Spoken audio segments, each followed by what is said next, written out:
First, the J is a recent letter. The J is not that old. So it really was originally Isus, and that name Isus means hail Zeus, okay? So you're calling on Zeus when you say Jesus. Could the story of Jesus Christ be more mysterious than we ever imagined?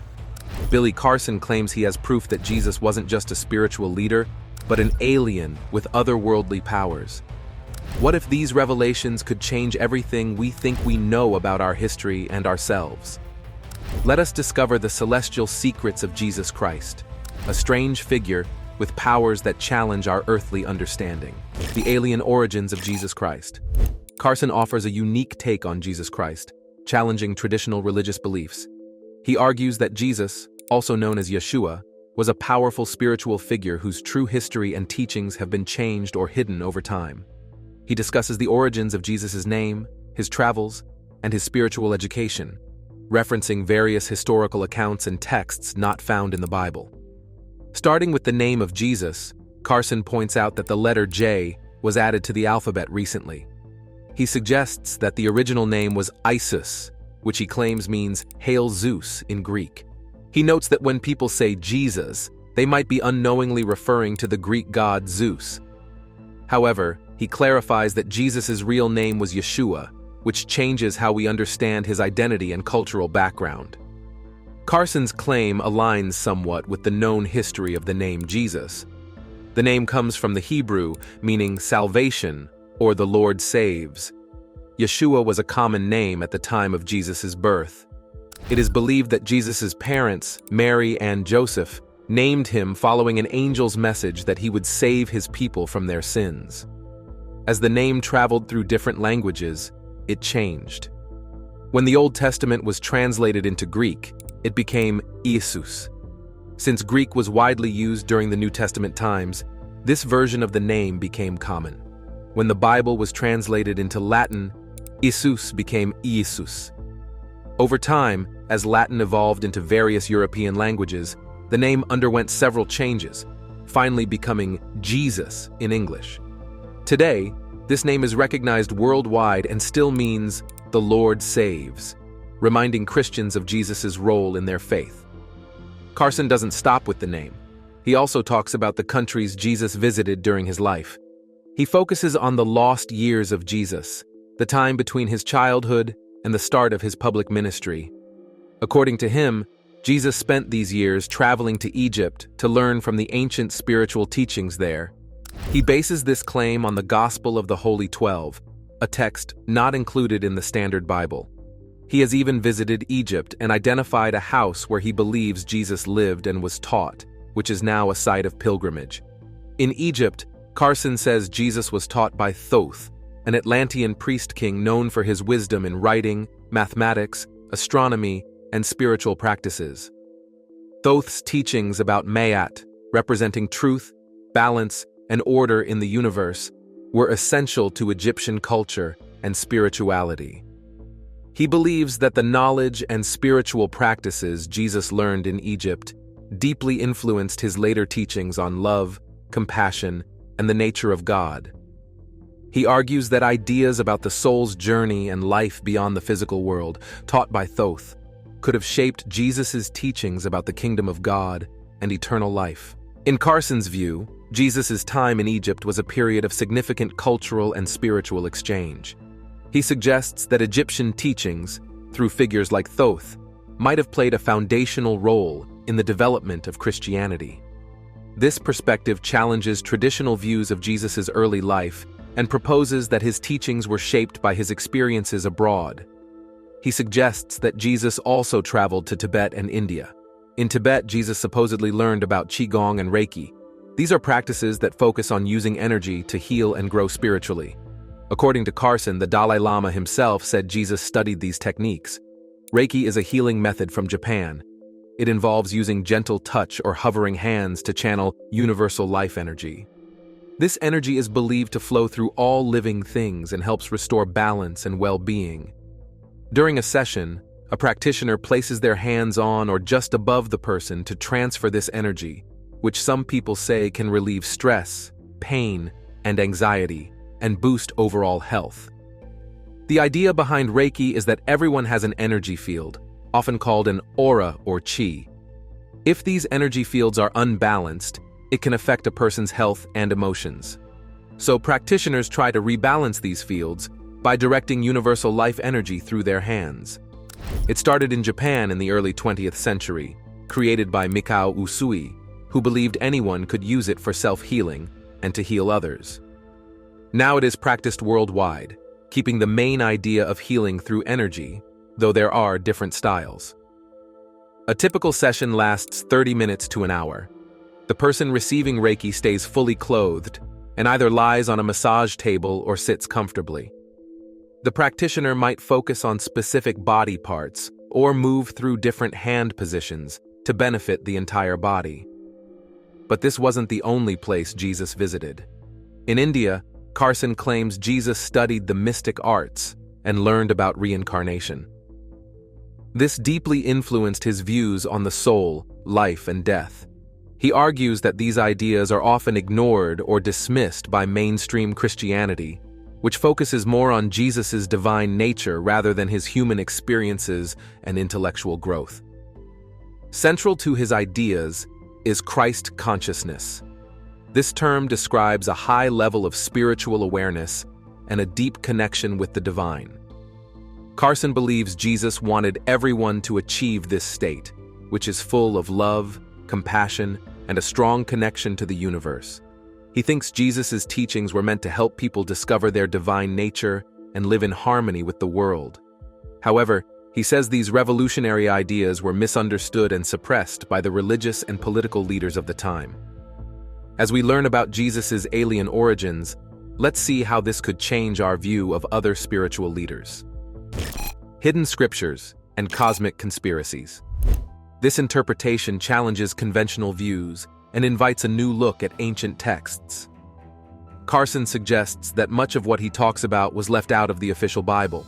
The canonized Bible, accepted by Christians, is seen as divinely inspired and includes texts chosen over centuries by church councils and theological debates based on factors like apostolic authorship and consistency with established Christian beliefs, leading to the inclusion of some texts and the exclusion of others. By the end of the 4th century, the Western Christian Church decided which books would be included in the Bible. Even though the Eastern Church had a slightly different list, these sacred texts were eventually accepted by all Christian communities as the official scriptures. He explores how some parts of Jesus' life and teachings are not well known today, believing that organized religions have often hidden information that might grant people more independence and challenge their authority. By focusing on obedience, religious leaders have maintained their power. He argues that many texts and interpretations excluded from the official Bible hold important truths about Jesus, left out to maintain the status quo. He encourages exploring these alternative sources and questioning the traditional stories we've been told.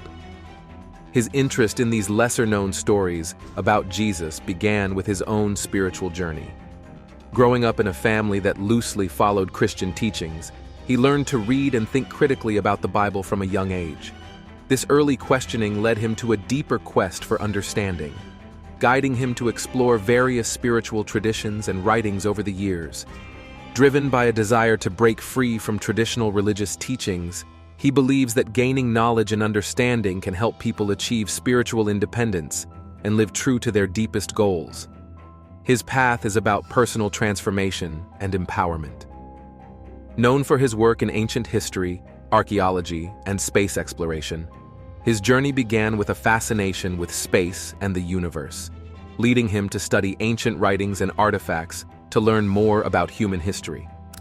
He founded Forbidden Knowledge, Inc., a platform for sharing knowledge on topics like ancient civilizations, alien life, and ancient advanced technologies, connecting with people worldwide who are eager to learn about these alternative views of history and science.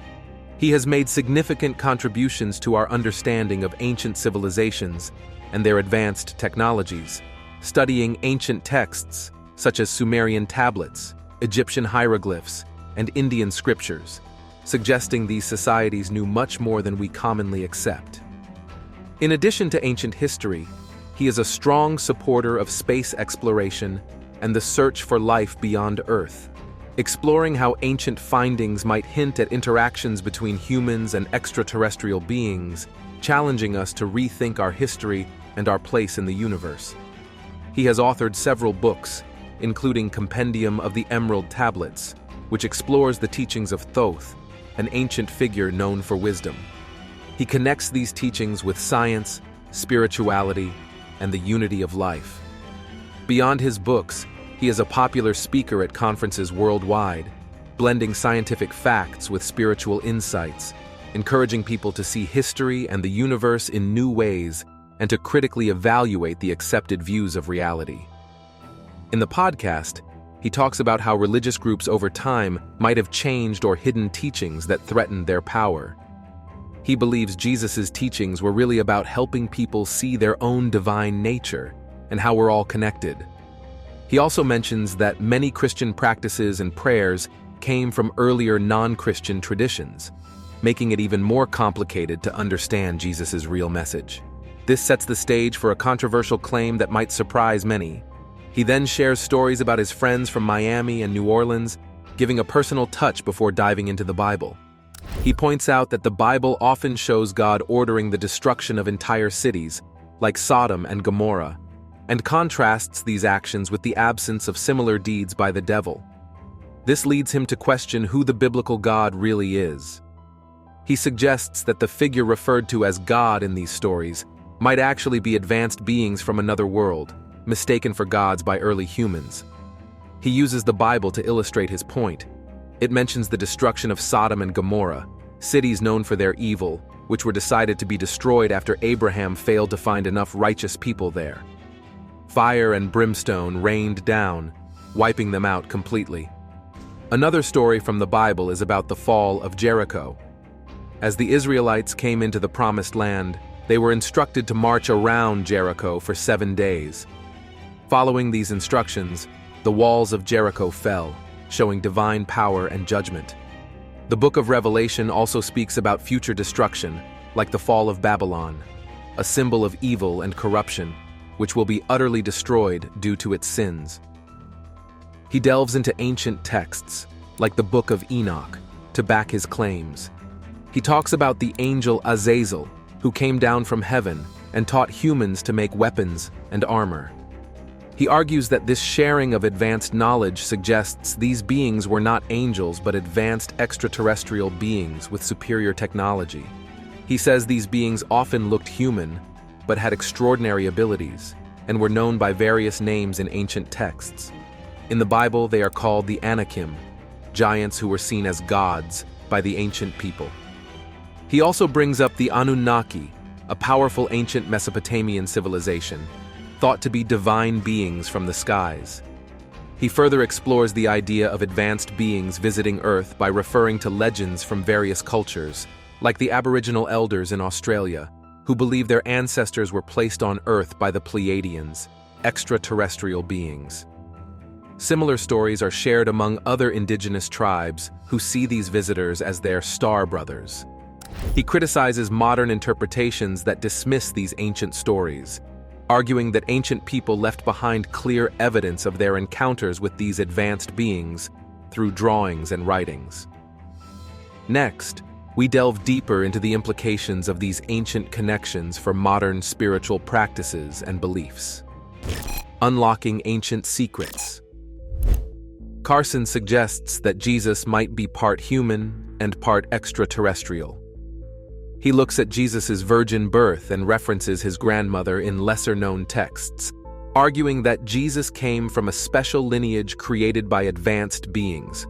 According to him, this unique genetic makeup gave Jesus his incredible abilities. He also talks about ancient writings called the Emerald Tablets of Thoth. These texts mention beings that can appear in any reality they choose. He believes Jesus, like these beings, could move between dimensions and reincarnate. This interpretation presents Jesus not just as a divine figure, but as someone with otherworldly origins. He goes further by discussing the advanced technology these beings reportedly had. He mentions rejuvenation chambers, described in ancient documents, which he thinks were used by these beings to transfer their consciousness into different bodies. These chambers were sophisticated devices that could renew their bodies, allowing them to live almost forever. In his podcast, Carson talks about the Serapeum in Saqqara, Egypt, where he suspects one of these rejuvenation chambers might be found. He describes large stone containers made from granite and diorite that he claims still emit a form of radioactive energy. He suggests that these boxes were not just for storage, but were used to create and maintain bodies, providing a way for these beings to rejuvenate and transfer their consciousness. This technology, Carson argues, might have allowed these beings to live for centuries. He proposes that Jesus could have used similar methods to overcome death and reappear in different forms. This idea challenges traditional religious views and offers a new way to look at ancient myths and stories. But is Carson a reliable source on religious matters? He is confident in his findings, having spent a lot of time studying ancient texts and gathering various pieces of evidence. While he knows his theories might seem extreme to some, he argues that traditional education and beliefs often limit our understanding of ancient history.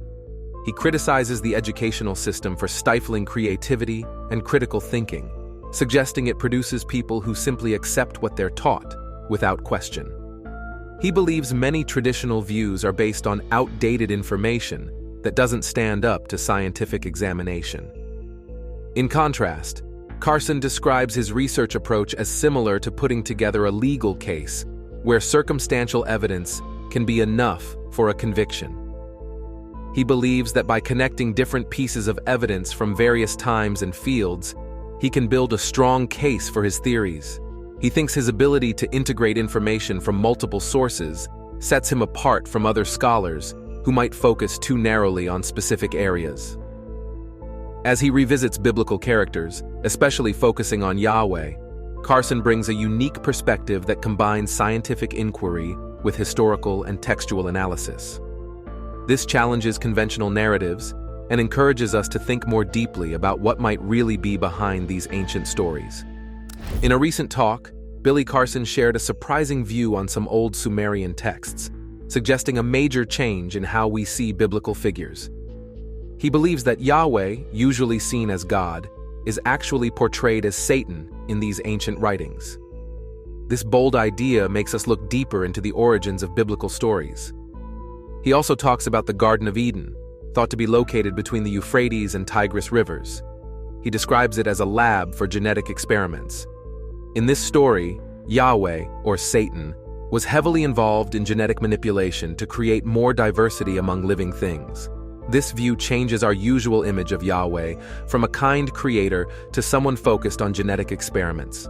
Carson introduces Enki, who he says is Yahweh's brother and the real Satan.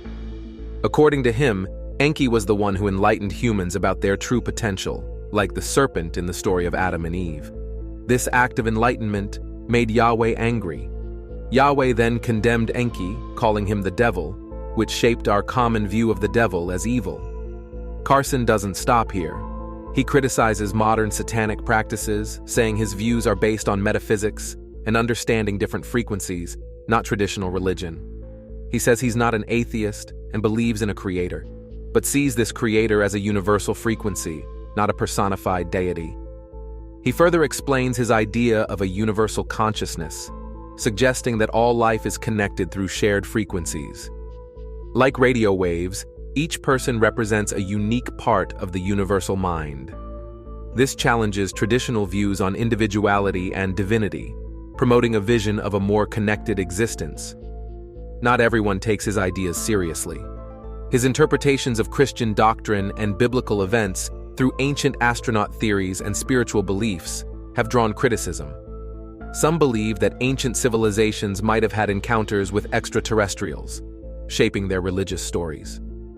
Critics are especially vocal about Carson's portrayal of Jesus Christ and other biblical figures.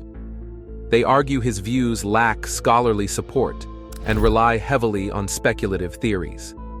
Suggestions that Jesus might have had extraterrestrial links or that biblical miracles were technological feats rather than divine acts have stirred controversy within Christian communities. Carson's popularity in alternative history and ancient theories raises concerns among some scholars. They worry about the spread of misleading or historically inaccurate information regarding Christianity. While it's valuable to explore different viewpoints, they say such ideas should be backed by solid research and respect for established beliefs. His radical interpretations offer a fresh perspective on old stories and figures, encouraging people to question and rethink traditional religious teachings. Whether or not one agrees with his theories, they certainly spark discussion and debate on these ancient texts and their modern implications. What if Jesus Christ's supposed alien origins redefine our understanding of all spiritual leaders and their teachings? Could this be the key to unlocking human potential? Share your thoughts in the comments below.